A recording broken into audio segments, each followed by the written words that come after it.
Hello and welcome to ADHD History, the show where we take large historical concepts and break them down in way too short a period of time by ADHDers for ADHDers. The topic we're going to be chaotically dissecting today is sort of the differences between different systems of feudalism, mostly focusing on Western Europe and the Islamic world. So at the surface, these systems might look pretty similar. You have a king of some sort, or malik, or sultan, or caliph, or whatever the leader of that particular nation happens to be, and he owns all the land and he parcels it out to his military leaders, who in return furnish him with taxes and military support in exchange for the profits of the land that they're getting for themselves. So far, so straightforward. But what's the difference, you might ask?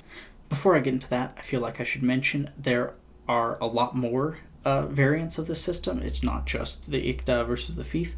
And so if you are interested and want to know more about other kinds of systems, because it's a little different in Scandinavia, and it's a little different in Eastern Europe, and it's very different in, say, the nomadic areas, the steppes. So if anyone's interested, drop a comment, and I will probably make a video on nomads in the near future. That out of the way, let's take a moment to talk kind of about the economic system more in depth. So, like I said, you have a king and then you have his sub-lords who control portions of the land and gather taxes from it. So what exactly does that look like? It's important to understand that the core form of production in this period is farming, especially grain farming, because grain can store and it can be counted, and so therefore it's very easily taxed and it's very easy to use as a marker of wealth. Grain is also important because as a thing that people need to live, you can use it as a source of power. You can feed armies, you can feed people and keep them loyal to you. There are, of course, other forms of production going on. Metal is super important, and with metal you can refine it and turn it into tools and weapons, which are very useful if you are trying to run a kingdom, as one might imagine. And there's also a thing called prestige goods that is going to be things like jewelry, silks, fine clothing, gold and silver workings, things that aren't necessarily practical and necessary, but that can herald someone's wealth. And these are being produced as well and hoarded as symbols of power. But we have to remember, at the end of the day, the most important thing that's happening in terms of production is farming. So let's go ahead and take a closer look at these two systems and see where the big difference is.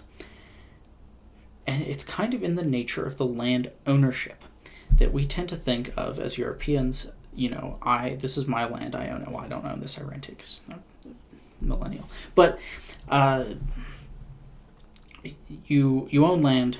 You lease it out to workers, you develop that land, it's your land.